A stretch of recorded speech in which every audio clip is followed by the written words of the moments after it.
Greetings, Earthlings, and welcome to the Moms and Murder podcast.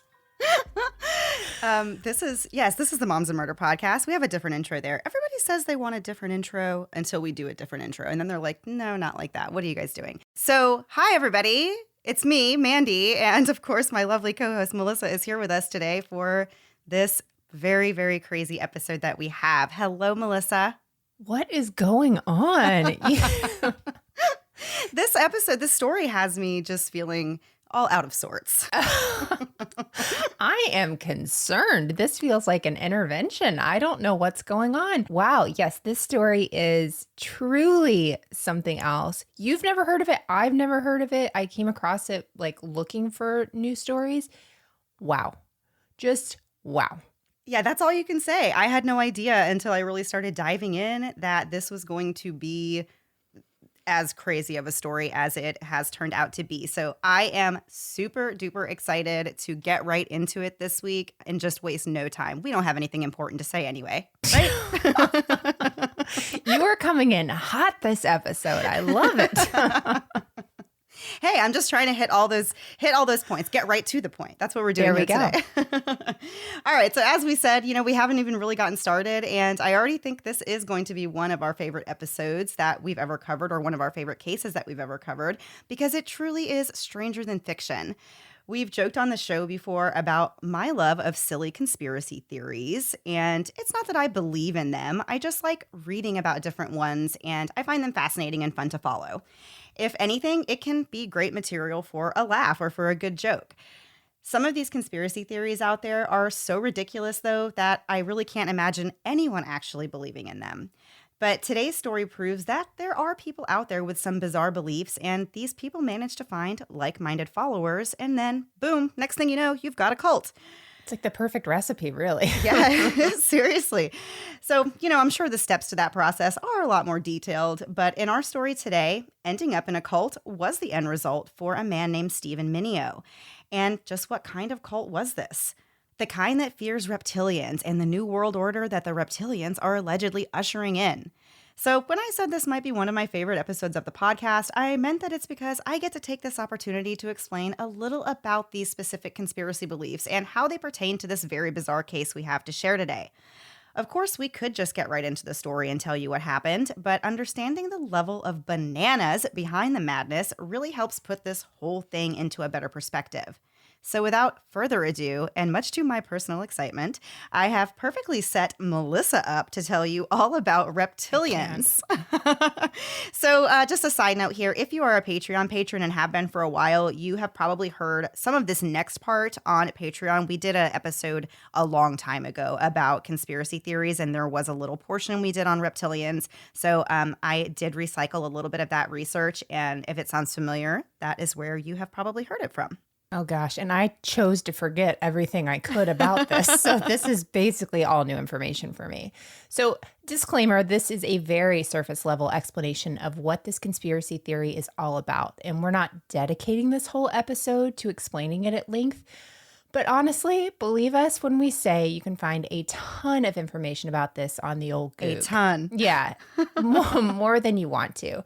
So we're just going to tell you enough to make the rest of the story make sense. So the conspiracy theory about reptilians is like a top-tier conspiracy theory to believe in. This is high-level conspiracy stuff. Your average everyday conspiracy enthusiast doesn't even believe in this one, and for most people, the journey to actually believing in reptilians is paved with hundreds of lesser conspiracy beliefs. In other words, no one wakes up one day and decides reptilians are real. There's like a multi-step conspiracy theory process before you reach this level. This reminded me of like an MLM. There's like so many different levels before you get to the leggings. Yeah. And I've seen like conspiracy like memes on Facebook where it's like an iceberg and then it like breaks down like the levels. Like it's just like a funny thing, like saying like, some like the tip of the iceberg, you start here and then eventually you get like down to these crazy beliefs of like believing in reptilians and stuff. But it's very far like down, the hierarchy. And so, yeah, this is definitely not something that is a super common belief, thankfully. But doesn't it make you wonder if you know anyone that believes it? As like I've been reading For this sure. and stuff. I'm like, this means somebody I know actually believes this, and I need to know who it is. Actually, I don't want to know. Please don't tell me. So the reptilian theory was first popularized by a man named David Icke in 1998. He is considered a professional conspiracy theorist. The theory claims that there are shape-shifting lizard people that run the world. This is not limited to world leaders and government figureheads. Nay, it also includes corporate executives and basically every single celebrity in Hollywood. While this may seem like an absurd and absolutely ridiculous theory, according to a 2013 poll, as many as 12 million Americans actually believe this to be true. That's a lot of That people. is much more than I'm comfortable with thinking believe this. So now 12 million seems like a lot of people, but it's actually one of the less popular theories out there. For instance, over 20 million people believe the moon landing was actually faked. So we're dealing with a relatively small population that believes in a reptilian elite. According to David, reptilians have been present since ancient times. There was a rift in the space-time continuum, which is already where you lose me. Yeah, me too. I'm already gone. Near the constellation Draco, and this is where the interdimensional shape-shifting lizard people came from. He claimed that these reptilians have bred with humans throughout history and that their only purpose is to enslave the human race and take over the world. Mwahahaha. Yeah, I will say that, like, whenever they say that, I'm like, oh, I have met people that feel like snakes, and Oh, no. maybe they're part of it, right? That I can believe. Call them out. Call them out right here. No, I could, but then I'll go through editing later and be like, I can't say any of that. So by crossbreeding with humans, their DNA is able to infiltrate our minds and make us dumber, slower, and weaker, which makes us easier to control. That part of the theory I can kind of get behind. The reptilians are allegedly here on Earth to mine for monatomic gold, which they need to boost their nervous systems. And we just need to drink water. This is just so silly. I know. This is super silly. Yeah. So they also get their life energy from human suffering. So they love it when there is war and mass hatred occurring among us. Some of the proof of this claim stems from the fact that human embryos resemble that of reptiles. And the oldest part of our brain, or the reptilian brain. Our lizard brains. Wait, what? They call that our lizard brain. Our lizard. Oh, I've heard that, but I Yeah. had no. That's where this comes from. Never. I chose to disassociate that. So our lizard brain is made of the same structures that the reptilian brain has, which are the brainstem and the cerebellum. So, Mandy, how can you know if you or someone you love has been possessed by an alien reptile? Great question. Here are some of the qualities that reptile people have. Green or hazel eyes that change color, but also blue eyes, piercing eyes, narrow slit eyes. I'm still in the running. You're already out. How am I out? You don't have brown eyes. I mean, you have brown eyes. You have green eyes. You have hazel eyes. You don't have blue eyes. They're green. Okay, Yeah, they're green. Sorry. Why did I think brown? Okay. Next one, true red or reddish hair. It could be you. It could be leaning towards It's you. not me. I've spawned red. I have a red spawned son. Being tall. Oh, ooh. I'm back in, baby. Low blood pressure. 1,000,000% me. Mine is barely alive, and I don't know how. Good eyesight and hearing. That's not I'm me. back out. I'm back out. Yeah. A love of space and science. Absolutely not. I can't pronounce anything we've been talking about. UFO connections, alien contacts, and a sense of not belonging to the human race. I think I'm back in for sure. I will say this sounds like my son. I don't know what his blood pressure is, but otherwise, he literally has all these things. Oh my gosh, my husband's an alien. I had a baby with an alien. I'm sorry, world. So anyway, so back to the story. Sorry. So then why don't we actually see these giant lizard creatures roaming the streets? Easy. They wear human suits and they're already humanoids. I feel like I've met those too. But many reptilians are thought to live in caves deep underground, which ties in with another conspiracy theory that there is called an inner Earth civilization. Oh, that's a fun one. I am not interested. We're not going to get into that one here today, but apparently Mandy knows all about it. It's a good one to go to while you're bored. Yes, definitely. Travel down that rabbit hole on your own. Yeah, okay. We're not linking one single source for that. Of course, there's absolutely zero scientific evidence to support the idea that there are otherworldly creatures among us. A possible explanation for believing in such a thing is simple cognitive dissonance. People really want to believe that humans are inherently good and that they seek out an explanation for evil and destruction in the world. That makes sense. I can get that. Yes. The idea that there must be something else causing it all or controlling us and making us behave badly. Since believers of this theory claim that reptilians control our minds and make us believe they are human, the theory cannot technically be disproven. I can't with that line. That's rough. Making it a perfect conspiracy theory for seasoned conspiracy theorists to believe in. And seasoned in conspiracy is a great and very polite way to describe a woman named Sherry Shriner. This was a woman who was exposed as a cult leader in 2017 after two of her followers were involved in a bizarre shooting that left one of them dead. I'd love to tell you a lot of information about who exactly Sherry Shriner was, but one of the many bizarre things about this story is that despite the fact that this case was highly publicized, to this day, there is still no real information out there about the background of Sherry Shriner. I could go off on a tangent about that because I think it is really strange, and especially in light of other things in the story, but I will save my ranting about that for later. So we know that she was born in 1975 in the United States and that she attended Kent State University and graduated with a few degrees. She had a degree in journalism, political science, and in criminal justice. It's unclear how she went from there to becoming the founder of an alien reptile cult, but that's what happened. Sherry was a self-ordained messenger of the highest God who shared her prophecies and beliefs in a Facebook group and in several books that she wrote and self-published on this topic. She also shared her message through YouTube channels, Twitter, and various blogs. And when I say YouTube channels, I mean she would have these like very antiquated graphics. Like it wasn't her, not videos of her talking. She was voicing over, and it was just like these weird images with like really crappy graphics would play, while she was talking and sharing her words that she was sharing. Like public access? What do you mean? Oh, public access TV. Oh, yeah. How, Yes. those yes, old things? Yeah. Yes. Just like that. So you never actually saw her. And I couldn't find, as hard as I tried, could not find a picture of this woman to save my life. But I did find one source that had a little bit of information about the way that what her appearance was like.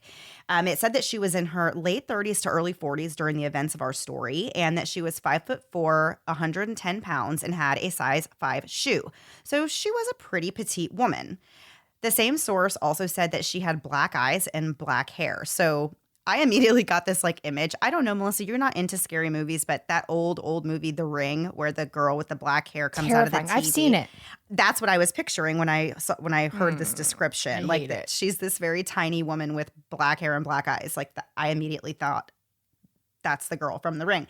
So I don't know if that's how she actually looked because, like I said, I could not find a photo of her. Although I'm not entirely sure how far back Sherry goes on the internet, I did find one blog of hers that was still active that you could access online that dated back to 2003. This story took place in 2017. So Sherry Shriner actually had a very long run, which means that people out there were actually listening to her, reading her blogs and books, and eventually following her every word for years.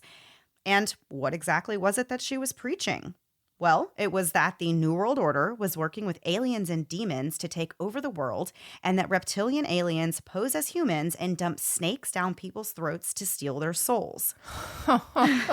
Beep, beep. Can you back that up? They're just dumping snakes down people's throats? Yeah, and why don't you hear about this happening? Does no one have a gag reflex? Right. So in Sherry's world, zombies also exist, and the only way to stop them is with Orgon. No, not like Oregon, the state. We're not depending on you guys up there. We're talking about Orgon, which is a mythical substance that kills these zombies and keeps them away from you. The foundational belief of Sherry Shriner followers is that there's a race of devil-worshipping, shape-shifting reptiles from outer space trying to infiltrate human civilization. These beliefs are somehow tied to Christianity in that Shriner believers still believe in God. They just believe these reptile people are something conjured up by Satan. As we've said before, this particular belief is not one that you're likely to arrive at unless you've had plenty of priming, because in order to believe in this, you have to believe in a lot of other conspiracy theories first. Sherry also helped her listeners kind of get there, though. She also yammered on about her channels about what she considered false flag events and the Illuminati. So she really was a one-stop shop for conspiracy theory enthusiasts and believers. So it was early in the 2000s when Sherry started to put herself out there online, and she really started to get the attention of a group of people who had similar beliefs, or at least were willing to hear more about this. Her following eventually grew to more than 20,000 subscribers, which she referred to as her ministry. Okay, can I just say that growing your audience to 20,000 really is not like a small feat. Like I'm impressed with her that she was able to that quickly gain that many followers. Listen, Lizard, you don't cheer for her. I'm not cheering for her. I am Acknowledging. I'm acknowledging. Yes, I am very surprised. Yeah, no, that's a lot. And so these followers to her videos and blogs really trickled over to Facebook, where Sherry posted multiple times a day in the Facebook group. As the years passed, Sherry's followers became devout, and many of them had been really loyal since the beginning. One such follower was a man by the name of Stephen Mineo. When he first began following Sherry, Stephen was still a pretty young kid. He was barely even 18 years old. And by the time he joined Sherry's Facebook group, he was well into his 20s and fully invested in the cult of Sherry Shriner. Outwardly, Stephen wasn't the type of person you might expect to be involved in something like this. He was a pretty good-looking guy, very polite, and it wasn't until he started rambling on about his conspiracy beliefs that you even knew anything was really off about him. We're saying something was off about him, but we want to be clear those are not our words. Stephen's own friends admitted that he was kind of an odd one. One of Stephen's best friends said that Stephen's beliefs are one of the things that kept him from having relationships. But otherwise, he said he never came off as creepy or weird until he mentioned Oregon and Sherry Shriner. Stephen's mom described him as being shy with girls and a bit awkward socially. He was really withdrawn and isolated during those teen years. His mental state could have been related to alleged abuse at the hands of his mother's husband. When Stephen was just 16 years old, his mom fled the relationship and didn't see Stephen for years, but kept up with him on Facebook. He spent much of this time, and we mean a lot of this time, on the internet or otherwise in front of a screen. Sherry and Stephen really formed this personal relationship that was similar to that of a mother and a son, and they got along with each other and really cared for each other. It was through Sherry's Facebook group that Stephen became acquainted with a woman that caught his eye. She was older than him by 10 years, but Barbara, or she went by Barb, Rogers, stood out to him through her comments on posts in Sherry Shriner's Facebook group. They would interact there and comment back and forth to each other, and eventually they took this conversation to private messages where the two became good friends. And we're going to get back into so much more of the story after a quick break to hear a word from this week's sponsors.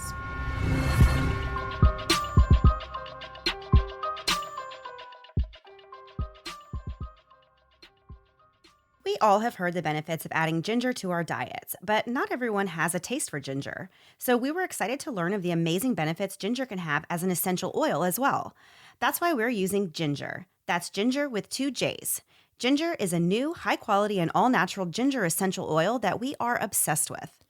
After a long day, aka every single day, I can pull out ginger to massage on my muscles, especially near my jaw where I am constantly grinding my teeth while communicating with a preteen, and it really helps relieve my muscle tension.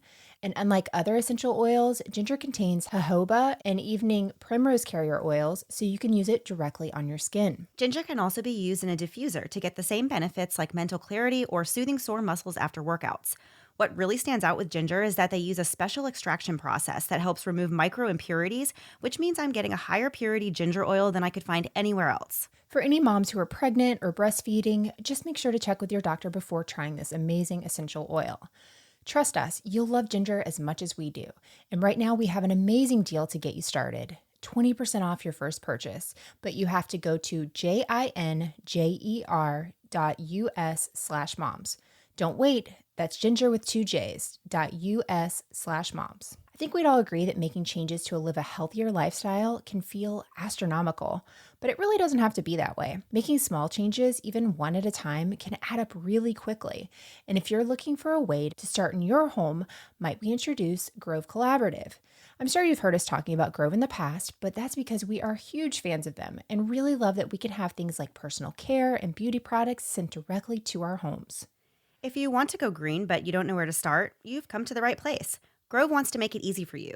You can browse their site for literally thousands of home, beauty, and personal care products that you know are guaranteed to be good not only for you, but for your family, your home, and the planet. I love that I can shop for all my needs in one place instead of driving all over town or scouring different websites looking for different products. It's both convenient and economical. If you aren't sure where to start, you can browse categories for things like hand soap, toothpaste, or even floor cleaners, which is how I found Aunt Fanny's carpet refresher that is basically a miracle in a bottle, or Grove Co.'s hydrating hand sanitizer, which I swear by. Grove has everything you need for every member of your family, even of the canine variety. Choosing products that are better for you and the planet has never been easier. For a limited time, when our listeners go to grove.com/mm, you will get to choose a free starter set with your first order. Go to grove.com/mm to get your exclusive offer. That's grove.com/mm. Now back to the episode. So before the break, we really were, oh my gosh, we've barely even gotten into the parts of the story. But we had just introduced the characters Stephen Mineo and Sherry Shriner and how they were together involved in this cult of Sherry's. And Stephen was following her on Facebook and eventually met this woman, Barbara Rogers, online on the Facebook group. They caught each other's eye and had similar conspiracy beliefs. So they hit it off really It's well. love. Yes. Barbara Rogers was a 42-year-old Army veteran who had been suffering from PTSD since her time spent in the service. At one time, Barb was a bubbly and energetic music lover who enjoyed the sounds of Billy Idol, Oasis, and the Smiths, and she was also a dedicated mom to her daughter, Alina. But now, Barb was paranoid and depressed, and she too turned to Sherry Shriner for comfort and answers about the present and the future. Just like Stephen, Barb also believed what Sherry Shriner taught her followers and took it all very seriously. The two of them hit it off well, and things moved quickly. Stephen was really excited to have found a woman who he liked and that also understood him on a deeper level and shared some of his thoughts and beliefs, which was something he really had never found before. As we said, his beliefs were kind of what kept him from having many relationships, according to his close friend. And he was always shy and awkward with women, so this really was an especially exciting time for Stephen. Stephen became enthralled with Barb very quickly and invited her to come and visit him up north and to meet him in real life. Barb agreed, and she flew up from Florida for the first of what would turn into several visits to see Stephen. By the fourth visit, Stephen and Barb were sure they were in love and that this was really something real. So Stephen asked if Barbara would give up her life in Florida and move up north to be his wife. And I'm actually using air quotes around the word wife because Stephen said that they didn't need the government to be involved in a marriage and they didn't have to do this through the government. So they weren't actually going to be legally married. He said if they just were committed to each other and felt that way towards each other, they would consider themselves husband and wife. So that's what they did. From the point that Right. Barb moved up north, they considered themselves married. Stephen was compelled to move to the Pocono Mountains in Pennsylvania because he believed that this would be the best and the safest place to ride out Armageddon, and he convinced Barb that that's where they should go and live together.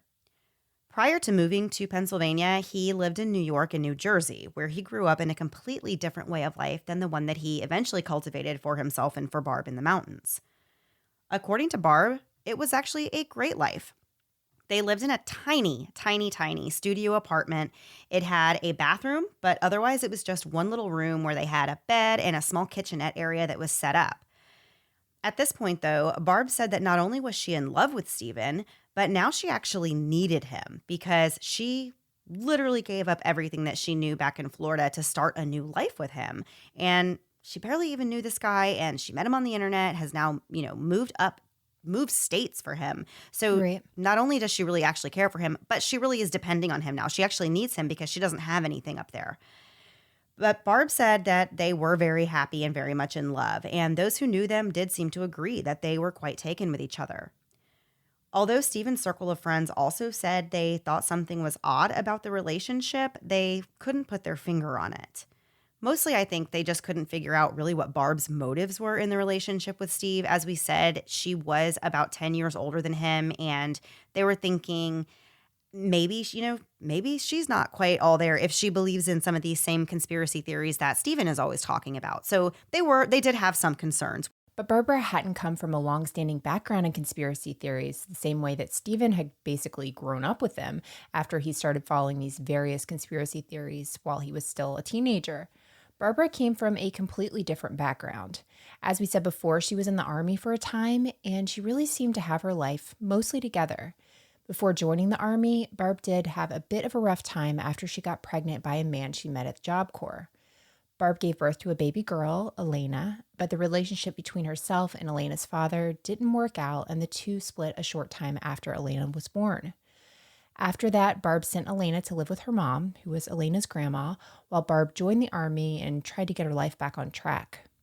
While in a military vehicle training course, Barb met another man by the name of Joel, who she quickly fell in love with. About 3 to 4 months in, they had already decided to get married. At this point, though, Barb still hasn't mentioned that she has this daughter named Elena to this new love, Joel. But when she tells him about it, Joel is actually really excited and can't wait to be a stepdad. At first, the marriage was really fun and exciting, and Barb and Joel bonded over their love of music, and they had really a lot of fun times together.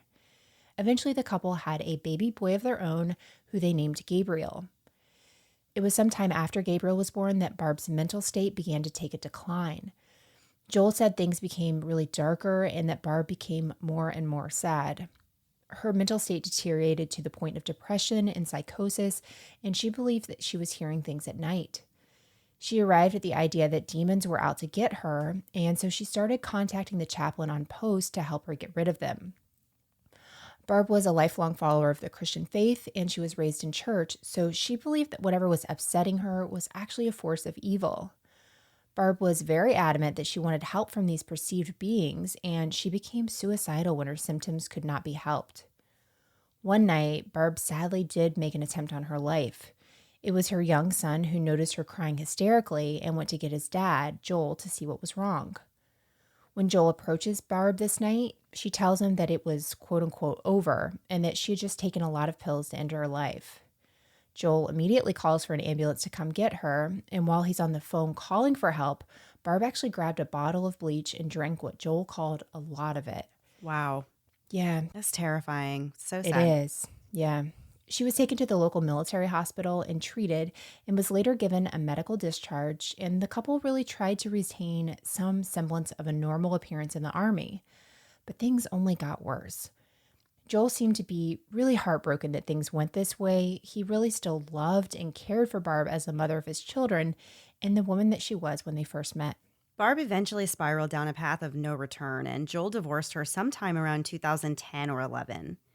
It was around the same time that Barb discovered Sherry Shriner, and she became interested in specifically her talks about what the Bible says about the relationship between good and evil and the relationship between God and Satan. These were really particularly interesting topics to Barb, and she had been interested in them since she was a young child. So Barb joined the Facebook group and would mostly lurk and read other posts in there, but occasionally she would ask questions and get a response from Sherry, or she would interact with other followers on the page. As we said, that's how she met Stephen in 2011. The couple was infatuated with each other, which probably had a lot to do with the fact that this was the first real relationship Stephen had ever even been in. Once the couple was settled in Pennsylvania, they continued to live a somewhat reclusive life, glued to their screens, consuming content by Sherry Shriner and other conspiracy theorists, and interacting with fellow believers online. This place where they lived was supposed to be somewhat off the grid, and it was pretty rural, but they did have some neighbors. The neighborhood was kind of close-knit, and they would gather around outside a bonfire on a regular basis, and one of the neighbors said that the impression he got from Stephen and Barbara was that they were a very old-school couple, and that Barb was what he called subservient to Stephen. The same neighbor also said that he witnessed weird things from Stephen, such as him going outside and scattering these pucks around the yard. And we later find out that what he was doing was putting out this orgone rock that was meant to stave off the alien, vampire, demon, reptilian people. So things were going fine in this unconventional relationship. Although outsiders did think it was a bit strange, it did seem to work for the two of them. They really had a pretty drama-free marriage until something happened in April of 2017 that set a very bizarre series of events into motion. Now, as hard as this is going to be to believe, the catalyst at the heart of this story is really just a food porn style post that Barbara made on Facebook. So we've all seen our friends have posted yummy foods or recipes and they're just sharing them with, their friends list. Or we've seen people, who make beautiful dishes of their own that want to share them and get, all the likes and hearts and everything. But it wasn't just the fact that Barb shared a photo of food on Facebook. It was what that food was that caused all this chaos to erupt. It was a photo of steak tartare with minced garlic. Obviously, reptile, alien, demon food. Obviously unacceptable to the likes of Sherry Shriner, and obviously just not really a good situation for Barb to find herself in. So when Sherry and co. saw this photo, there was an immediate mob of people that were after Barbara. They were calling her a witch. They were attacking her verbally, accusing her of being a Satanist, all this crazy stuff over this photo of steak tartare. Sherry Shriner herself was personally involved in much of this.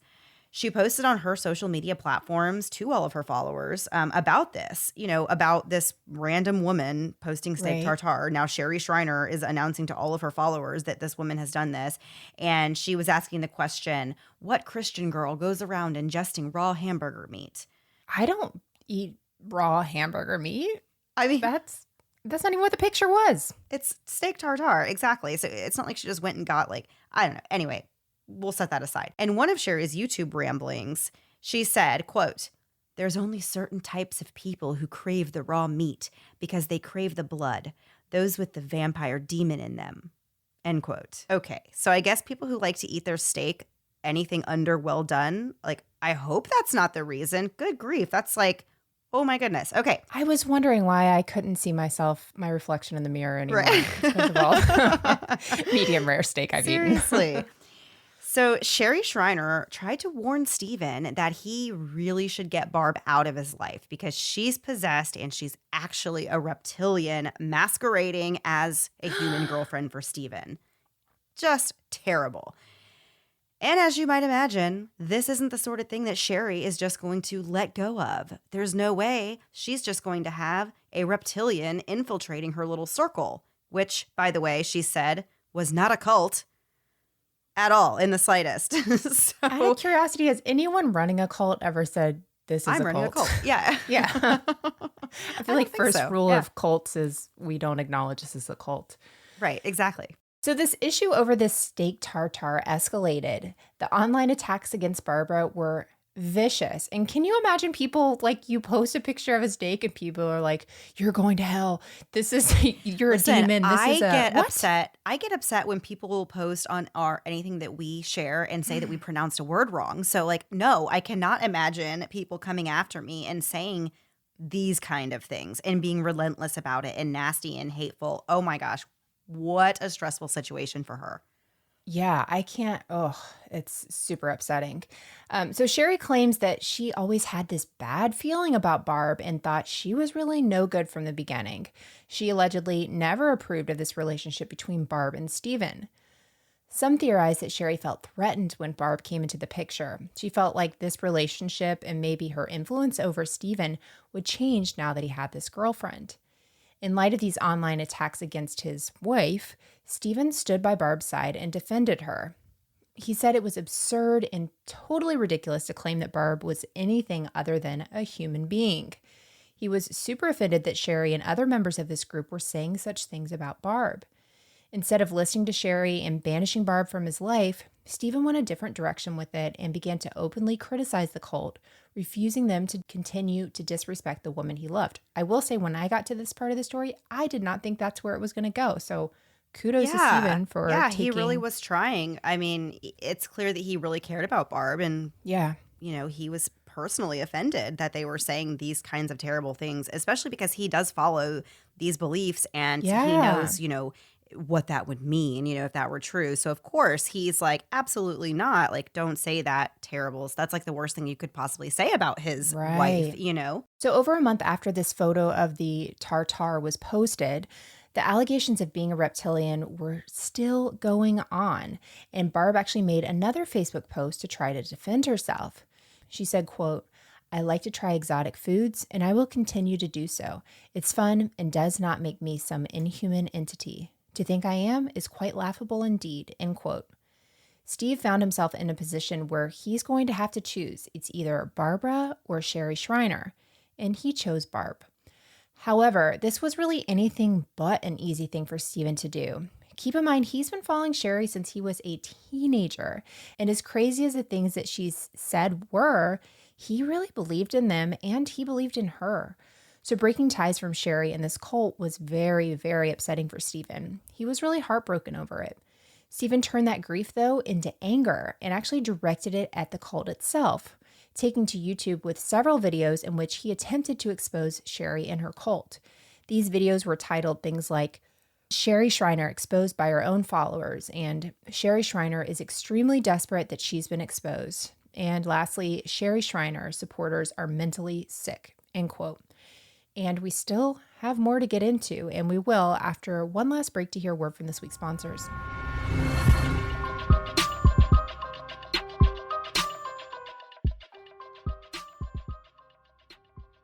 I've talked a little about our sweet and sassy GSP puppy, Lila. She's getting bigger now and is less of a puppy, and instead of snuggling on the couch with me all the time, now she wants to run, explore, and bark at all the fun birds flying overhead. I want Lila to have a little freedom and independence in our large yard, but much like I can be a helicopter mom, I can also be a helicopter pet mom. That's why when it comes to keeping Lila safe, happy, and secure, I knew the Halo collar was the only collar I would use. Halo is the only smart system with a collar that trains, tracks, and protects your dog so they can safely run free. We've been using our Halo collar and the training program it comes with for a couple of weeks now, and we've been amazed at how well Lila has responded to it. Being able to set invisible fences and create boundaries within our yard means Lila has more room to birdwatch, and I don't have to worry about her wandering too far or into a dangerous area like the road or into the woods. I thought it would take a while before she figured out what her boundaries were, but after just a couple of days, she was already getting the hang of it and automatically staying within the bounds. And since I'm still a worrier by nature, Halo has my back with GPS tracking that works without cell service or Wi-Fi. So I know that if Lila ever did get separated from me, it wouldn't be long before I found her. Take advantage of this special limited time introductory offer today. Save 20% on your Halo collar by going to shophalocollar.com/moms. That's shophalocollar.com/moms to save 20%. You must go to this site to get this offer, and it can only be gotten here. shophalocollar.com/moms. Migraines are quite literally the worst. When I have a migraine, I have a hard time doing anything, including eating, and when I'm not eating, I am not happy. Luckily, Cove is there to help make my migraines less of a headache. Cove is a leading online migraine clinic, and they specialize in the diagnosis and treatment of migraines. But my favorite part is that I can speak to them all from the comfort of my own home. In the US, there's only one specialist per 80,000 migraine sufferers, so Cove makes quality care both accessible and affordable. When I checked out Cove, I simply went to withcove.com and completed an online consultation, which was actually created by leading neurologists, so you know it's going to be as thorough as an in-person doctor's visit. Next, a licensed doctor reviewed my information and recommended a custom treatment plan that fits my needs. With Cove, there's no waiting for doctor's appointments or pharmacy lines, just access to specialized care to help me better control my migraines. What's even better is that Cove is actually affordable.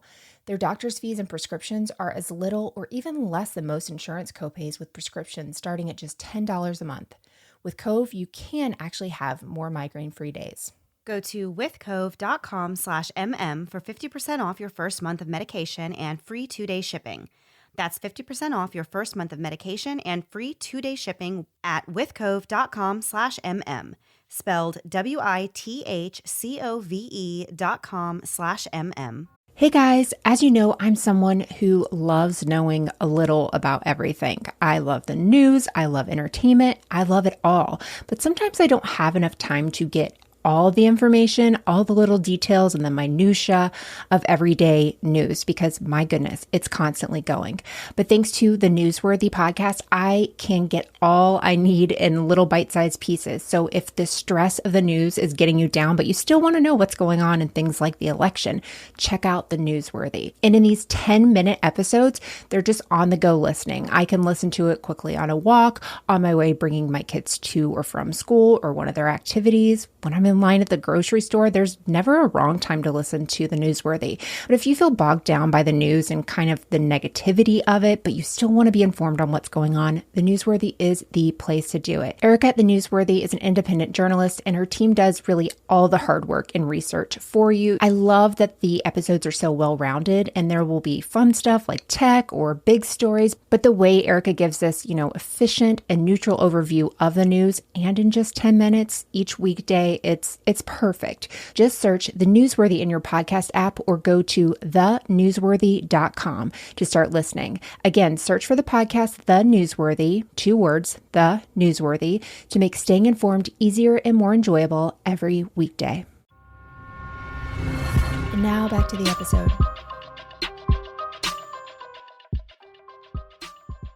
So before the break, we were talking about how tensions are really, really high between Stephen Mineo, his girlfriend, wife, Barbara Rogers, and this cult of Sherry Shriner. That's not really a cult, but it is a cult. So although it does sound like just a lot of weird internet drama, this kind of thing really does spill over into people's real lives. And as I said, the tension over the feuding that they were involved in was all-consuming and was highly emotional for Stephen. On May 30th, 2017, Stephen actually called the police about this harassment and some threats that he'd been receiving on Facebook. A patrol officer in the area named Officer Borman made contact with Barbara and Stephen, who told them that they had received an email that read, quote, "When we get you, we're going to feed your wife to Queen Sherry," end quote. Wow. Yikes. Yeah, that's, did anybody know Sherry was eating people? I not until now. Yeah. So the person who sent this message also attached photos of Stephen's actual residence with the email. So it's was saying Yikes. this is like a threat, and also here, we know where you live. So of course the couple was scared. But Detective Borman assured them that this was nothing to be worried about. This was nothing more than internet trolling, and nobody was out to actually consume their flesh. So he told Stephen to contact him again if anything else did come up. He never heard from the couple again. But this really was all starting to take a toll. And when Stephen started releasing these videos of himself on YouTube speaking out against Sherry and the cult, things really escalated, and Sherry and her followers really went after him. Stephen was getting worn down and so stressed out. In July of 2017, he hired a PI named Philip Bell to help him on his quest to expose Sherry and the cult.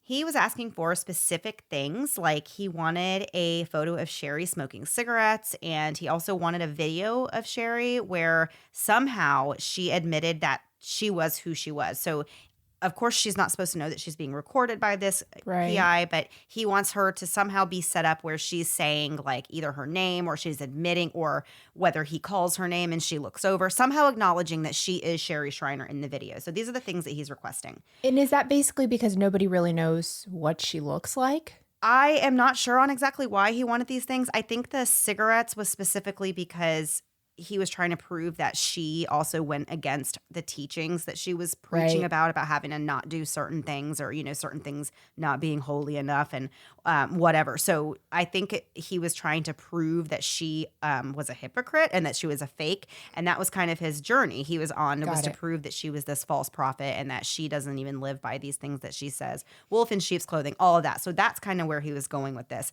Probably he did want proof of who she was, because it doesn't sound like she really put her face out there. Right. It sounds like she just had all these people following her, literally not even knowing what she looked like, which is just, I guess that's what you do in a cult.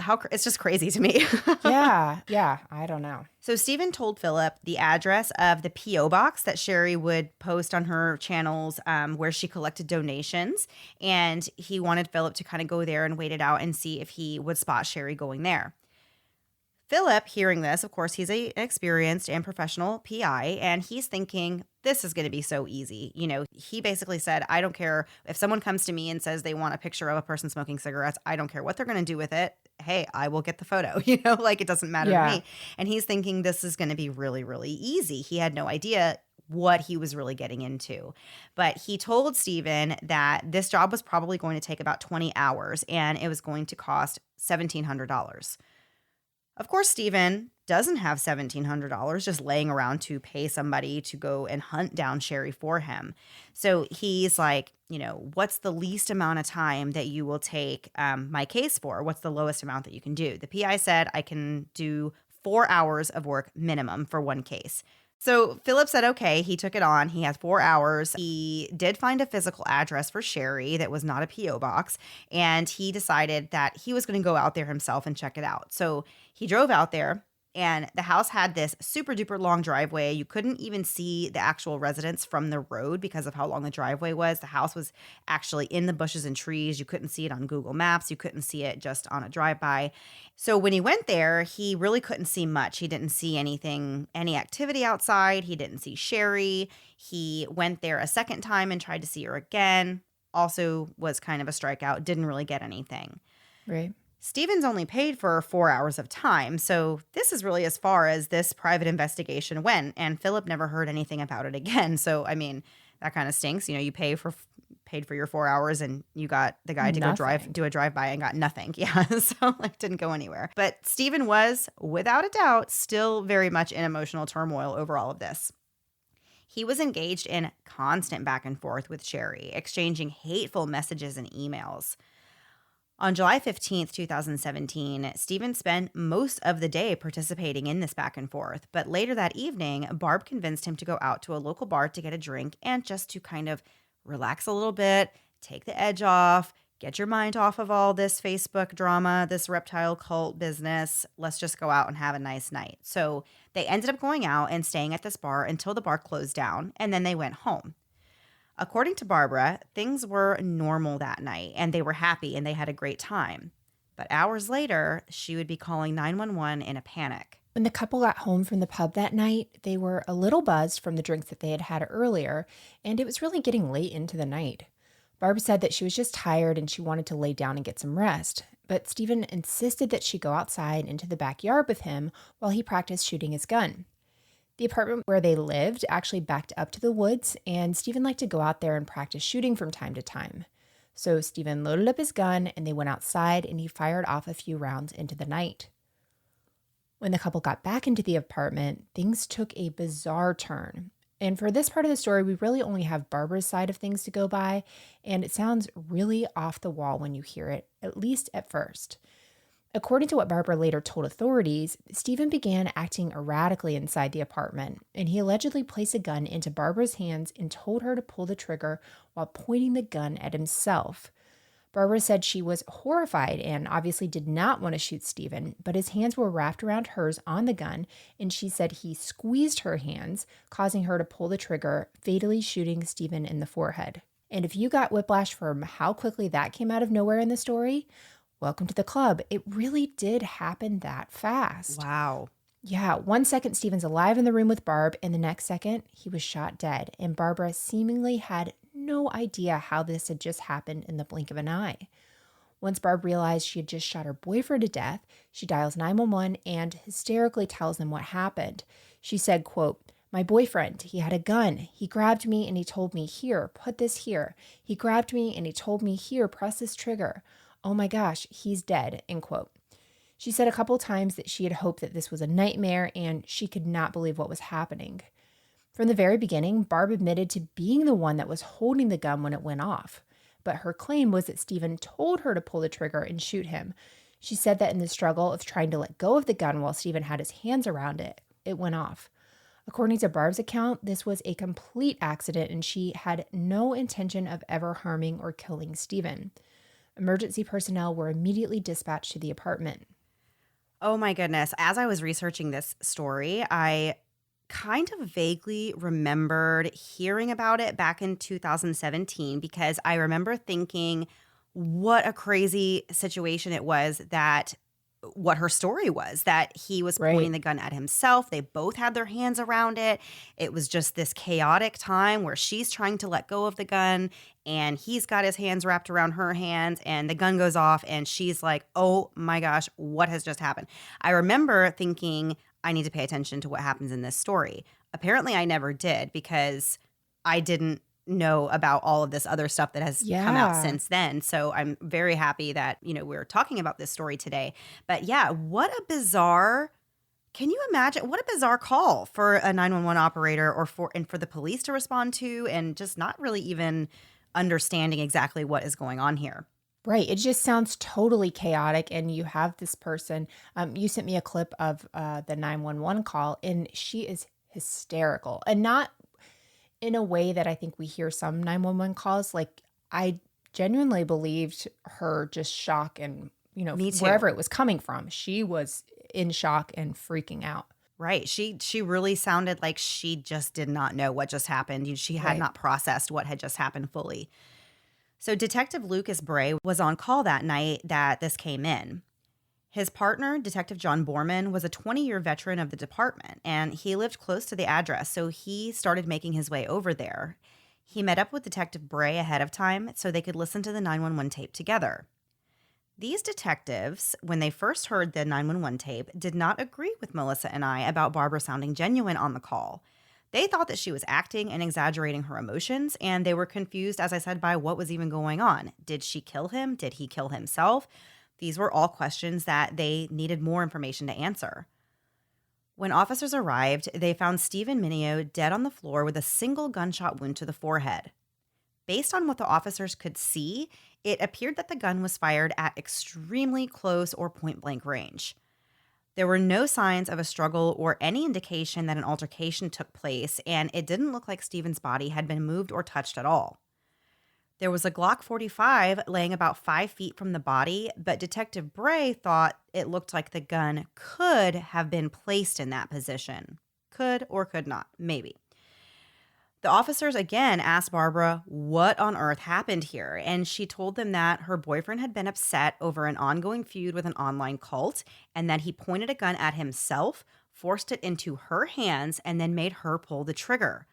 She said they were standing up when this happened.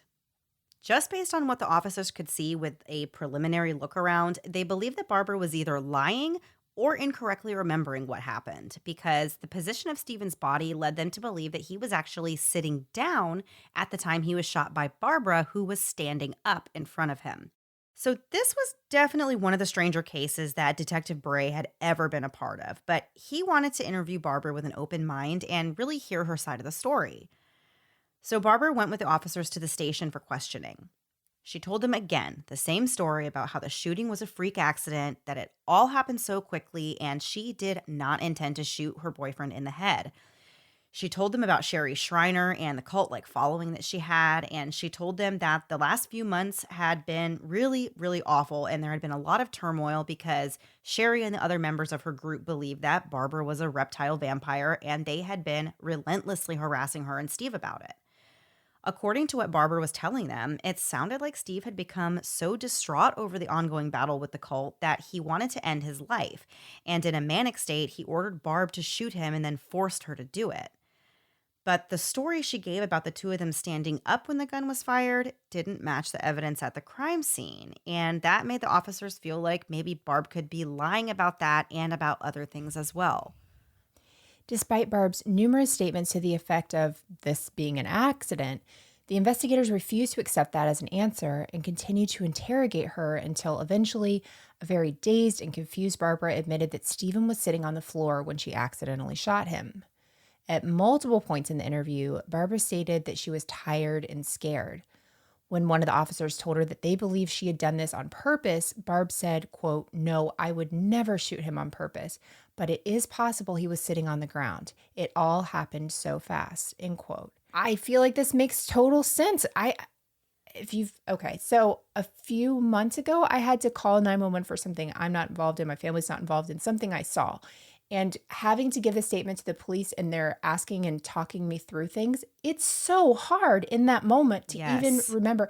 And I wasn't involved. So I can't imagine if you're the one involved, you just see the person you love, fall on the floor. There are those details that aren't even registering for you. I cannot imagine how that would feel, And especially, right? And especially if what she's saying is true and it really happened like that. I cannot imagine being in her shoes if her story is real. If what she's saying is true and this is how it went down, you can't even fathom the shock that you would be in, and to have to go and sit in a police station and answer questions, and they already are kind of assuming that you are guilty and that you did it on purpose. It's hard to even think of being in that position because I just can't imagine it. And at this point in the story, like I said, if this is true, I feel really, really sorry for her. Yeah, for sure. Detectives continued to question and push Barb towards a confession, but she kept stating over and over again that this is an accident and tells them she didn't know what they wanted her to say. But the detectives were convinced that she had done this on purpose, and the fact that her story kept quote unquote changing only added fuel to their fire. They felt comfortable with the evidence that they had, combined with her interview responses, to arrest her and charge her with murder. In their eyes, there was no one else involved. No one else was there but the two of them. The victim was shot once in the head, execution style, and Barb was the one holding the gun. Sounds like a pretty open and shut story, right? Well, not so much. Believe it or not, we have just scratched the surface of the story. There is still so much more to get into, including what Sherry Schreiner had to say when she learned about Stephen's death and how the investigation uncovered another murder that was possibly connected to the very same cult that Stephen and Barb were involved in.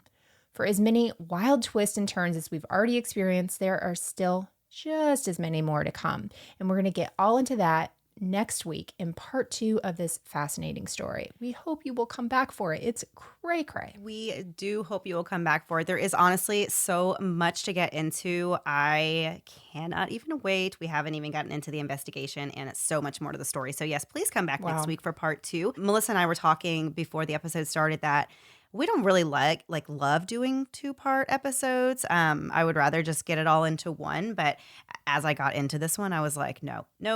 This one deserves 2 parts. It's just, in order to do it right, it really needed to be in 2 parts. So yeah, I'm really excited for next week's episode as well. And we'll hear the conclusion of this one. Perfect.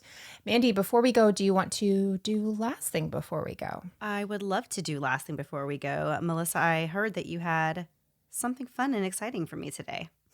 I mean, fun, exciting. Those are all relative. I was trying to come up with something for this week. And if you've never listened to our show, this is kind of the part of the show where we have a little bit of a palate cleanser. We do different things every week just to kind of end it on a happier, more fun note. So this week, since we were talking about reptiles and reptilian people, I decided to look up the various names of different reptiles. And I wanted you to guess what. I really did this wrong. I should have made it more difficult for you, not for me. I'm going to give you the name of a reptile that we know, like the common name, and you tell me which of these, what are they called? The classifications? They're like the scientific name? Scientific name. Thank you. Scientific name. Which one is correct? Okay. So the first one we're going to do is American toad. So here's your options. Calidra serpentina, Bufo americanus, Cyprinus rubrophiscus. Now, do you see why I shouldn't have done this? Calidra serpentina, Bufo americanus, Cyprinus rubrophiscus. American toad.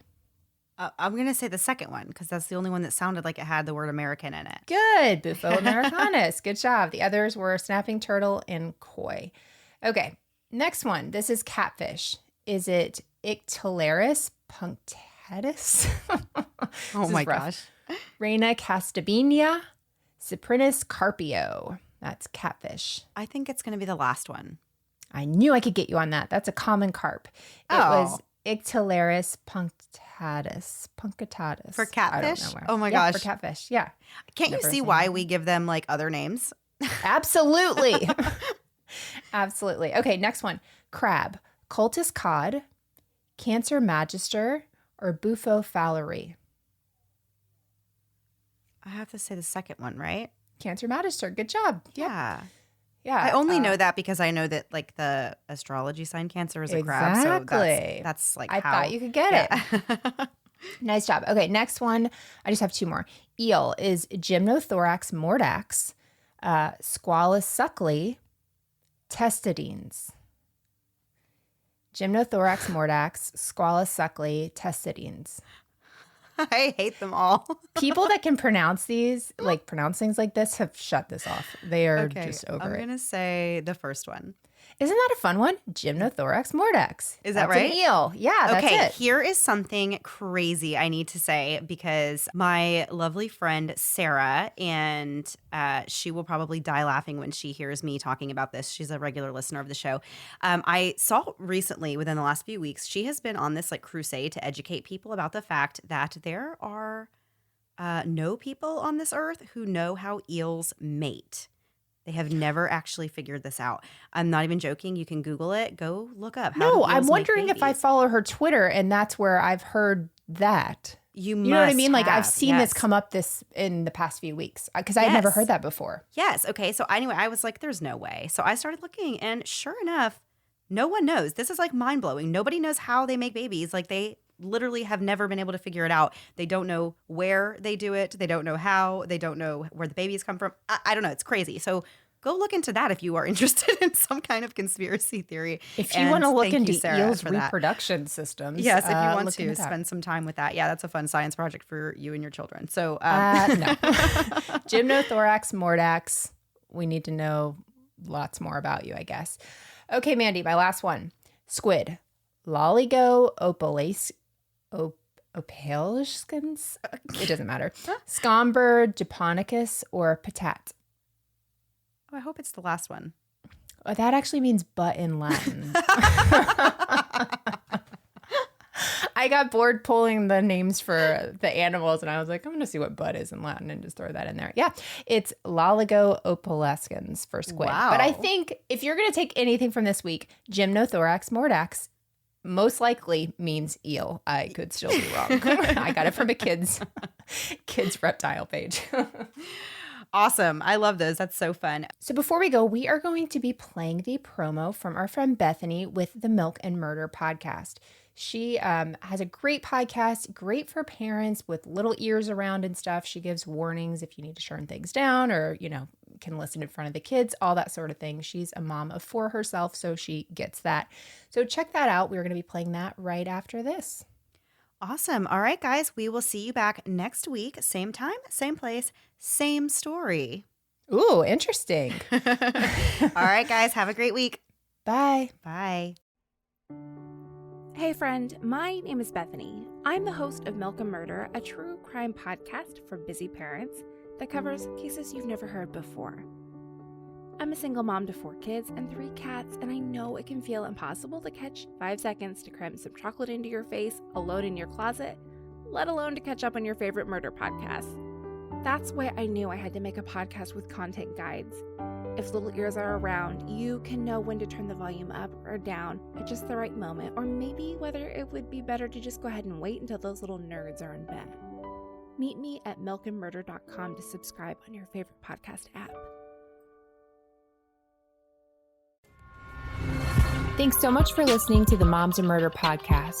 Make sure to check back with us next week for a new episode.